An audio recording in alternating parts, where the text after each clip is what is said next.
আজকে একটা ডিফারেন্ট টাইপের নুডলস রান্না করব। এটা আমি দারাজ থেকে নিয়েছিলাম। এটা একটা ইন্দোনেশিয়ান নুডলস। এই টাইপের নুডলসগুলো একটু র্যামেন টাইপ করে রান্না করলে বেশি ভালো লাগে, কিন্তু আমার আসলে এত সময় ছিল না, তাই আমি খুব সহজেই আজকে এটা রান্না করব। আর ভাবলাম আপনাদের সাথে একটু শেয়ার করি কীভাবে রান্না করব। আমি প্রথমে এটা সেদ্ধ করার জন্য একটু হালকা গরম পানি দিয়ে নিলাম চুলায়। আমি খুব বেশি পানি দিয়ে সেদ্ধ করব না, অল্প পানি দিয়ে সেদ্ধ করব। এই তো তারপর প্যাকেটটা খুলে নিলাম। এটা প্যাকেটটা খুলে আমার কাছে খুব বেশি স্যাটিসফাইং লেগেছে। এটার মধ্যে আসলে অনেকগুলো ভিতরে মশলা, চিলি অয়েল, সিজনিং মিক্স, অনেক টাইপের জিনিস ছিল। এটা দেখে আমার অনেক ভালো লাগতেছিল। যেটা শুকনা শুকনা ওটা ছিল হচ্ছে ড্রাই অনিয়ন, যেটা আমি সচরাচর দেখি নাই, মানে এর আগে কখনোই দেখি নাই কোনো নুডলসের ভিতরে ড্রাই অনিয়ন থাকে। আমার খুব ইন্টারেস্টিং লেগেছে। সয়া সস ছিল, আর এই পাশেটা ছিল হচ্ছে চিলি অয়েল। আবার ভিতরে আলাদা করে হচ্ছে চিলি ফ্লেক্স ছিল, আর হচ্ছে যে মশলাটা, ওই মশলাটা ছিল। প্রায় 5 ধরনের আইটেম ছিল। এটা আমার কাছে দেখে বেশ ভালো লাগছে, যে আমাদের দেশে নুডলসে তো এরকম পাওয়া যায় না। আচ্ছা, যাই হোক, তো আমি সেদ্ধ পানির, গরম পানির মধ্যে নুডলসটা সেদ্ধ করার জন্য নুডলসটা দিয়ে দিব।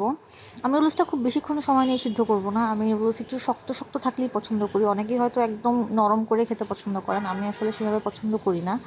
তাই আমি সেদ্ধটা অল্প সময়ই করব। আপনারা দেখলেই বুঝতে পারবেন যে আমি খুব অল্প সময় সেদ্ধ করেছি। আর এখানে আমি একদমই ঝামেলাবিহীনভাবে রান্না করব। অত ভাজাভাজিতেও আমি আসলে যাব না। সেদ্ধ করে একটু হালকা পেঁয়াজ আর একটু রসুন ভেজে সাথে অ্যাড করে নেব। আপনারা পুরো প্রসেসটা দেখলেই বুঝতে পারবেন। আর এভাবে করলে কি খেতেও খুব একটা খারাপ লাগবে এরকম না, আর খুব সহজে মানে ঝটপট রান্না করা যাবে এরকম আর কি। তো আমি চুলায় দিয়ে সাথে যে যা যা দেওয়া ছিল সেগুলো আমি একটা একটা করে মিশিয়ে দিলাম। প্রথমে সসেসটা দিলাম, চিলি অয়েলটা দিলাম, যা যা দেওয়ার সব হচ্ছে আস্তে আস্তে দিয়ে দিচ্ছিলাম। আচ্ছা, এখানে আমি একটা কথা বলে নিই। আপনারা যদি চান পানিটা একটু বেশি করে দিয়ে সুপি টাইপের নুডলস করে খেতে পারেন। সেটাও নুডলসটা দিয়ে ভালোই লাগবে। আর আমি একটু এক্সট্রা টেস্টের জন্য এই ম্যাগি সসটা ইউজ করছি। এই ম্যাগি সসটা কিন্তু সব কিছুর সাথে ইউজ করলেই স্বাদটা অনেক বেশি বেড়ে যায়। এটার টেস্টটা কিন্তু অনেক ভালো। যারা এটা হচ্ছে ব্যবহার করেন তারা মোটামুটি জানেন। আর আমি খুব বেশি দিব না, অল্প করেই দিব। খুব বেশি দিলে আসলে ভালো লাগবে না, নুডলস যেহেতু অল্প। তো এই তো আমি অল্প সময় সিদ্ধ করে নিলাম। এখন আমি হচ্ছে একটা আলাদা করে জাস্ট ডিম পোচ করে নিব। ডিমটা আমি একসাথে স্ক্রাম্বল করে দিতে পারতাম, তো সেভাবে তো আসলে সবসময় খাওয়া হয়। ভাবলাম যে আজকে একটু এভাবেই ট্রাই করি, একটু র্যামেন টাইপের একটা ফিল পাওয়া যাবে আর কি, জাস্ট এই জন্যই, অন্য কিছু না। তো এখানে আমি ডিমটা পোচ করে নিচ্ছি। আর ডিমটাও আমি পোচ করবো হচ্ছে হাফ বয়েল টাইপের যে পোচটা, ওইটা কুসুমটা হচ্ছে হালকা নরম থাকবে। এটা ভাজতে ভাজতে নুডলস সম্পর্কে একটু ডিটেলস বলে নেই। এটা আমি দারাজ থেকে কিনেছি, প্রথমেই বলেছি। এখানে আমি একসাথে 2 প্যাকেট কিনেছিলাম। এটা সম্ভবত 120 টাকা নিয়েছিল। সেখানে 2 টাইপের নুডলস ছিল, আর একটা ছিল হচ্ছে চিলি ফ্লেভারের, গ্রিন চিলি ফ্লেভারের। ওইটা নিয়ে আমি আরেকদিন আরেকটা ডিটেল ভিডিও বানাবো। আজকে আমি এটা বানাচ্ছি, তাই এটা নিয়ে বলছি। এখানে 2টা নুডলস ছিল, 125 টাকা নিয়েছিল। দারাজে বিভিন্ন সময় বিভিন্ন প্রোডাক্টের দাম ওঠানামা করে। আমি যখন কিনেছি তখন ওটা 125 টাকা দিয়ে কিনেছি। আচ্ছা, যাই হোক, আমার ডিম ভাজা হয়ে গেল। এখন আমি হচ্ছে এই কড়াইটার মধ্যে একটু হালকা পেঁয়াজ আর একটু রসুন, অল্প একটু তেল দিয়ে একটু হালকা ভেজে নেব। খুব বেশি ভাজবো না। খুব বেশি ভাজলে আমার কাছে মনে হলো এটার সাথে ভালো লাগবে না, হালকা ভাজলেই ভালো লাগবে। তো হালকা ভেজে নিব। আর খুব বেশি কিছু করা লাগবে না, এটাই লাস্ট স্টেপ। আমি হচ্ছে রসুন আর পেঁয়াজগুলো ভেজে তার মধ্যে নুডলসটা দিয়ে দিব। আর হচ্ছে সবশেষে আমি নুডলসটা একটু ভালো করে মিক্স করে নিব, তাহলে পেঁয়াজ আর রসুনের ফ্লেভারটা ভালো করে মিক্সড আপ হবে নুডলসের সাথে, তাহলে খেতে ভালো লাগবে। একটু 2-1 মিনিট একটুখানি রেখে, আর সাথে যে মশলাটা ছিল আর চিলি ফ্লেক্সটা ছিল ওটা আমি একটু দিয়ে আবার একটু ভালো করে নেড়ে নিব।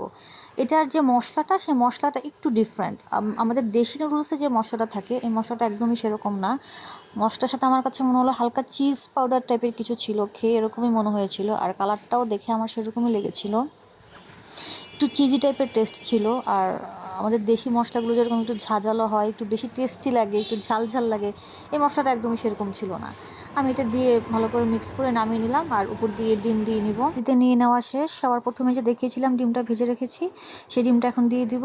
আর একদম প্রথমে যে দেখিয়েছিলাম এটার সাথে ড্রাই অনিয়নটা দেওয়া ছিল, সেই ড্রাই অনিয়নটা দিয়ে নিব। আর এখন আমার নুডলসটা খাওয়ার জন্য রেডি। এটা এখন আমি আমার হাজব্যান্ডের জন্য নিয়ে যাব। আর আপনার রিয়েকশনটা শুনুন, ওর এটা কেমন লেগেছে।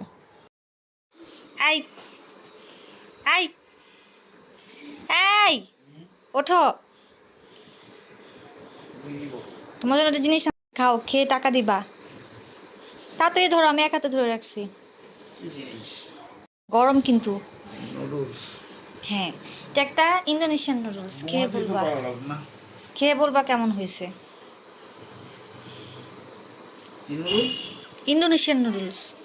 বাংলাদেশে নুডলস শেষ হয়ে গেছে সব। হ্যাঁ, সব শেষ হয়ে গেছে।